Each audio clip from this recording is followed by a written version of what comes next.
रहमान रहीम। आज का हमारा जो टॉपिक है वो है classification of bacterial cell on the basis of flagellum.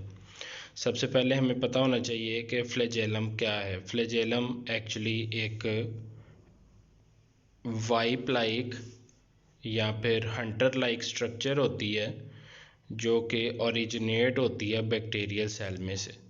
तो बैक्टीरियल सेल में से ये किस तरह से ओरिजिनेट होती है, इसकी एक बेस बॉडी होती है जो प्लाज्मा मेम्ब्रेन और सेल वॉल में एम्बेडेड होती है।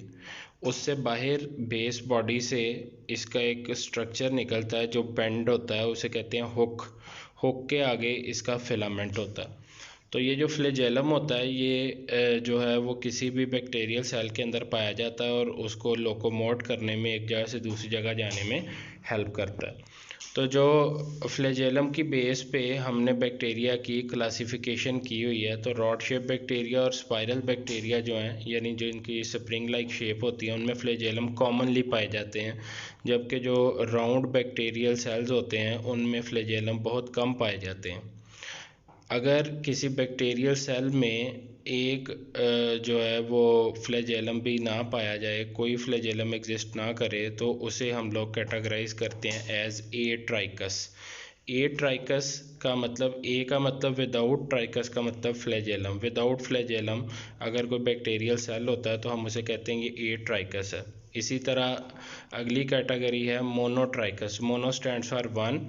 सो अगर एक बैक्टीरियल सेल जो है उसमें एक ही पोल के ऊपर, यानी एक किनारे के ऊपर, बॉडी की एक साइड पे एक फ्लैजेलम एग्जिस्ट करे तो हम इसे कैटेगराइज करते हैं एज मोनोट्राइकस। इसी तरह नेक्स्ट कैटेगरी है लोफोट्राइकस। लोफोट्राइकस में क्या है, एक बैक्टीरियल सेल में एक किनारे पे अगर एक पूरे फ्लैजेला जो है उनका गुच्छा अगर पाया जाता है तो उसे हम लोग कहते हैं lophotrichous, tuft of flagella on one pole of the cell. इसी तरह नेक्स्ट कैटेगरी है एम्फीट्राइकस। एम्फी का मतलब होता है डुअल।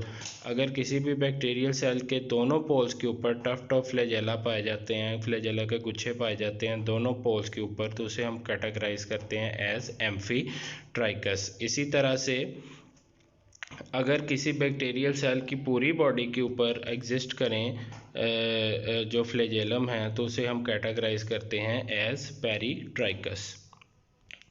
जो फ्लैजेलम का मेन पर्पस होता है, वो इन फंक्शन है, वो है मोटिलिटी। बैक्टीरियल सेल को एक जगह से दूसरी जगह मूव करवाना। और ऐसे बैक्टीरियल सेल्स जो किसी मीडियम में एग्जिस्ट करते हैं, लाइक वाटर, डेंस मीडियम है, और उसमें फ्लैजेलम की मदद से बैक्टीरियल सेल इजीली मूव कर सकता है। अब ये किस तरफ मूव करते हैं या किस जगह से दूर, ज़्यादातर केमिकल्स को रिस्पॉन्ड करते हैं बैक्टीरियल सेल्स। अगर बैक्टीरियल सेल केमिकल की तरफ जाए तो उसे कहते हैं पॉजिटिव कीमोटैक्सिस, और अगर बैक्टीरियल सेल किसी केमिकल से दूर जाए तो उसे कहते हैं नेगेटिव कीमोटैक्सिस। सो केमिकल सिग्नल्स की बेस के ऊपर बैक्टीरियल सेल जो होते हैं वो मूव करते हैं एक जगह से दूसरी जगह, और उसमें उनको हेल्प करता है फ्लैजेलम। अच्छा जी, नेक्स्ट जो एक्सटर्नल स्ट्रक्चर पाई जाती है बैक्टीरियल सेल में वो होती है पिल्लाई। पिल्लाई क्या होते हैं? पिल्लाई हॉलो हैं। हॉलो का मतलब अंदर से खोखले हैं, ट्यूब लाइक हैं, पाइप लाइक स्ट्रक्चर हैं, नॉन हेलिकल। ये इनमें किसी तरह का कोई बल नहीं होता, ये बिल्कुल स्ट्रेट होते हैं। फिलामेंटस, बहुत बारीक होते हैं। अपेंडेजेस कहते हैं एक्सटेंशंस ऑफ बॉडी। तो एक बैक्टीरियल सेल से बारीक बारीक धागों जैसी बिल्कुल सीधी खोखली जो अपेंडेजेस हैं, एक्सटेंशंस हैं, शाखें हैं, वो निकल रही होती हैं, उनको हम पिल्लाई बोलते हैं। फ्लैजेला से ये छोटे होते हैं। इनके मेजर 3 फंक्शन हैं। एक तो ये बैक्टीरियल सेल को मोटिलिटी भी प्रोवाइड करते हैं, एक जगह से दूसरी जगह डेंस मीडियम में मूव करने के लिए हेल्प करते हैं। दूसरा, कोई भी बैक्टीरियल सेल जब किसी भी ऑर्गेनिज्म में डिजीज़ काज करता है तो वो उस वक्त तक डिजीज़ काज नहीं कर सकता जब तक वो किसी बॉडी के किसी सेल के साथ अटैच ना हो जाए। तो अटैच होने के लिए बॉडी के अंदर जो बैक्टीरियल सेल हैं वो पिल्लाई यूज़ करते हैं। सो अटैचमेंट इसका दूसरा मेजर फंक्शन है। तीसरा मेजर फंक्शन है conjugation. Conjugation is a special type of sexual reproduction in which two living organisms come together and exchange their genetic material. दो बैक्टीरिया सेल एक दूसरे के करीब आते हैं, वो अपने पिल्लाई एक दूसरे के साथ जोड़ देते हैं और उससे फिर अपना जो जेनेटिक मटीरियल है उसकी कॉपी एक्सचेंज कर लेते हैं। तो ये भी पिल्लाई का एक बड़ा मेजर फंक्शन है। पिल्लाई जो हैं वो ग्राम नेगेटिव बैक्टीरिया में पाए जाते हैं। हम आगे जाके पढ़ेंगे ग्राम नेगेटिव बैक्टीरिया जो है उनकी सेल वॉल जो उसके बाहर भी एक मेम्ब्रेन पाई जाती है, उसी मेम्ब्रेन की ये एक्सटेंशंस बनी होती हैं। तो ये पिल्लाई जो हैं ये ग्राम नेगेटिव बैक्टीरिया में पाए जाते हैं। अगर इनकी केमिकल कंपोजिशन देखी जाए तो स्पेसिफिक प्रोटीन से बने होते हैं। इस प्रोटीन को हमने इनके नाम के रेफरेंस से ही पिलन प्रोटीन जो है उसका नाम दिया हुआ है। पिल्लाई के बाद जो नेक्स्ट स्ट्रक्चर पाई जाती है वो है इन्वेलप। इन्वेलप किसे कहते हैं? इन्वेलप कहते